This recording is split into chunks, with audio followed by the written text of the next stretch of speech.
दोस्तों, नवरात्रि के शुभ अवसर पर अगर आप चाहते हैं माता रानी आपके घर पर अपना वास बना ले तो सच्चे हृदय से कमेंट बॉक्स में लिखे माता रानी आपका स्वागत है हमारे घर पे। माँ के लिए एक लाइक तो बनता है। दोस्तों, आइए जानते हैं नवरात्रि में क्या नहीं खाना चाहिए और कौन सा फल खाना आवश्यक है और क्या नहीं पीना चाहिए। आज हम विस्तार से आपको बताएंगे। दोस्तों, शास्त्रों के अनुसार बताए गए व्रत चाहे किसी भी प्रकार के क्यों ना हो, उनसे जुड़े पालनों का नियम करना अति आवश्यक माना जाता है, क्योंकि जो मन के मुताबिक किया जाए वो संघर्ष नहीं कहलाता। कहा जाता है कि मनोकामना को पूर्ण करने के लिए थोड़ा संघर्ष यानी कि तपस्या तो करनी ही पड़ती है। इसलिए ऐसी मान्यता है कि व्रत को पूर्ण विधि विधान से किया जाना चाहिए, तब आपको व्रत का फल मिलता है, आपकी सभी मनोकामनाएं पूर्ण हो जाती है। शास्त्र यही कहता है कि सच्चे दिल से अगर आपके मन में ईश्वर के प्रति श्रद्धा हो तो बिन पूजा पाठ के ही सारा फल मिल जाता है, और मन में ईश्वर के प्रति शंका हो तो उस मनुष्य को कई जन्मों तक सुख नहीं मिलता।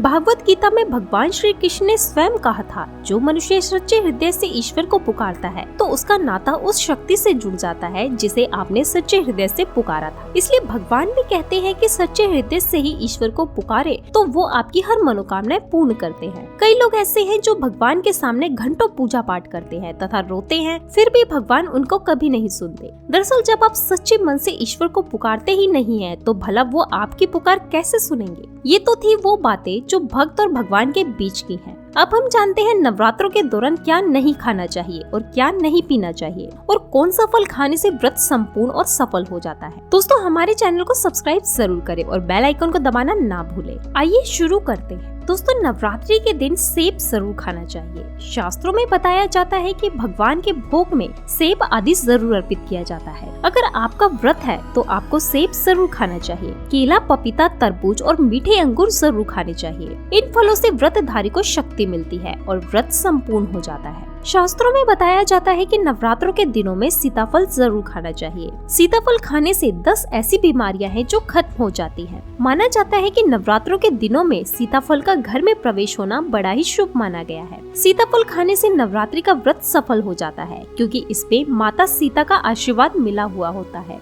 नवरात्रि के दौरान इसे जो भी खाता है उसे दुखों का सामना नहीं करना पड़ता। सीताफल आपको जरूर खाना चाहिए। दोस्तों, नवरात्रों में व्रतधारी को डब्बा बंद लस्सी, डब्बा बंद जूस नहीं पीना चाहिए। उसमें कई प्रकार के केमिकल वगैरह मिले होते हैं, इसी कारण आपका व्रत टूट भी सकता है। जब भी आप फलों का जूस पिए तो याद रखें उसमें नमक न डालें, नहीं तो व्रत टूट जाएगा। साथ ही साथ जूस में बर्फ भी नहीं डालनी चाहिए। फलों का सादा जूस पीने से व्रत सफल होता है। दोस्तों, नवरात्रि के दौरान सिंघाड़े का आटा या कुट्टू का आटा खाने से पहले ये देख ले कि आटा पुराना नहीं होना चाहिए, क्योंकि पुराने आटे में कीड़े वगैरह पड़ जाते हैं, जिसके कारण आपका व्रत टूट सकता है, क्योंकि ये छोटे छोटे कीड़े हमें दिखाई नहीं देते और आपके मुंह तक पहुंच जाते हैं। ऐसा आटा खाना मतलब कीड़े मकोड़ों का मांस खाने के बराबर माना जाता है। दोस्तों, नवरात्रि के दौरान आप शाम के समय खाने में दही ले सकते हैं, आलू वगैरह खा सकते हैं, साबूदाने की टिकिया बनाकर खा सकते हैं, साबूदाने की और आलू के पापड़ भी खा सकते हैं। कई सब्जियां तो ऐसी हैं जो नवरात्रों के दौरान भोजन में शामिल कर सकते हैं। इससे आपको एनर्जी मिलेगी और व्रत सफल हो जाएगा। नवरात्रि के दौरान आप दूध भी पी सकते हैं जो आपको ताकत देगा। चाय वगैरह भी पी सकते हैं, लेकिन याद रहे उसमें नमक न डालें। एक बात का ध्यान रखें,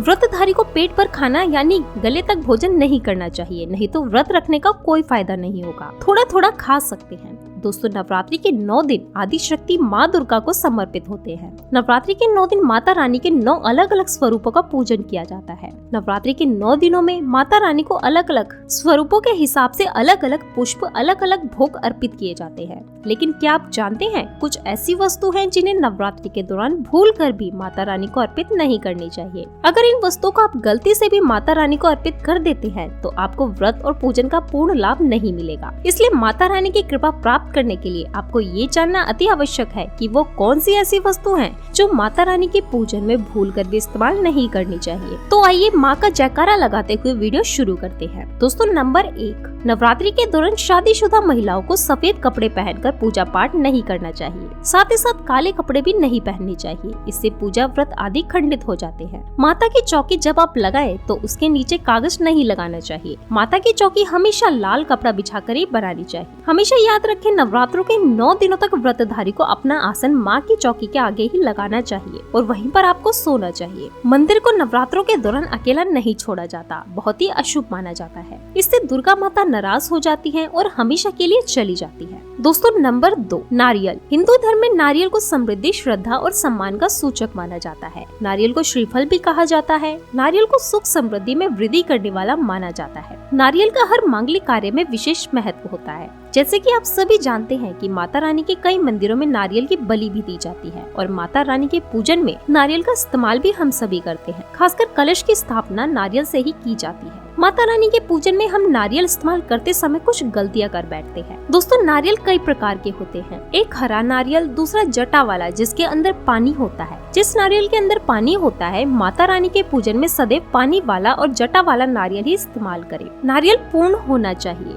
नारियल चटका या टूटा हुआ नहीं होना चाहिए, क्योंकि साबुत नारियल ही पूर्ण और पवित्रता का प्रतीक होता है। साबुत नारियल ही सुख समृद्धि का प्रतीक भी होता है। साबुत नारियल को ही श्रीफल यानी कि माँ लक्ष्मी का फल कहा जाता है। नवरात्रि में माता रानी के कलश की स्थापना करते समय जटा वाला यानी पानी वाला नारियल ही कलश पर स्थापित करना चाहिए। साथ ही ये भी ध्यान में रखना चाहिए कि नारियल को सदैव कलश के ऊपर लिटाकर रखना चाहिए। घट स्थापना करते समय कभी भी नारियल को खड़ा करके नहीं रखा जाता। नारियल को सदैव लिटाकर कलश के ऊपर रखा जाता है। साथ ही नारियल को लाल कपड़े में लपेटकर उस पर और फिर लाल चुनरी उड़ाकर आप नारियल को कलश के ऊपर स्थापित करें। शास्त्रों के अनुसार कलश के ऊपर जब सही तरीके से नारियल रखा जाता है और सही प्रकार का नारियल रखा जाता है, तभी व्रत और पूजन का पूर्ण फल प्राप्त होता है। ये भी ध्यान रखें कि महिलाएं माता रानी को नारियल अर्पित तो कर सकती हैं, लेकिन कभी भी माता रानी के सामने नारियल को भूल कर भी ना तोड़े, क्योंकि नारियल बीज रूप होता है और स्त्रियां बीज रूप से ही शिशु को जन्म देती है। इसलिए कभी भी महिलाओं को नारियल नहीं तोड़ना चाहिए। दोस्तों नंबर 3, लौंग। लौंग हम सभी माता रानी के पूजन में इस्तेमाल करते हैं, लेकिन लौंग का इस्तेमाल करते समय एक बहुत बड़ी गलती कर बैठते हैं। हमेशा ध्यान रखना चाहिए कि माता रानी को सदैव फूल वाली लौंग ही अर्पित करनी चाहिए। जिस लौंग के ऊपर फूल नहीं होता या फिर पीछे लकड़ी नहीं होती,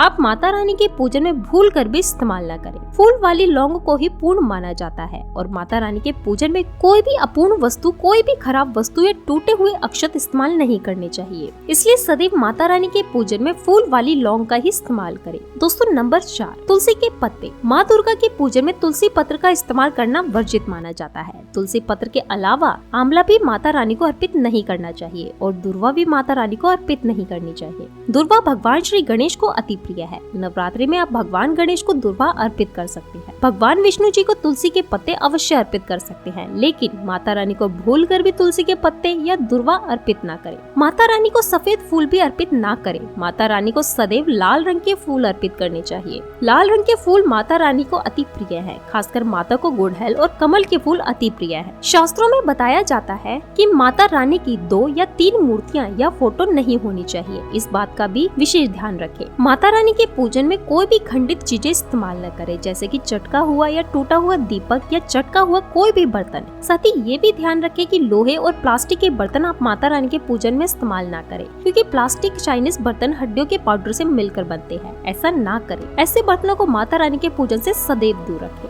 माता रानी को जो पुष्प अर्पित कर रहे हैं उन्हें सूंघे नहीं। सूंघे हुए फूल या गिरे हुए फूल या फिर मुरझाए हुए फूल माता को अर्पित न करें। दोस्तों कमेंट बॉक्स में लिखे जय माता दी। जानकारी पसंद आए तो वीडियो को लाइक और शेयर जरूर करें।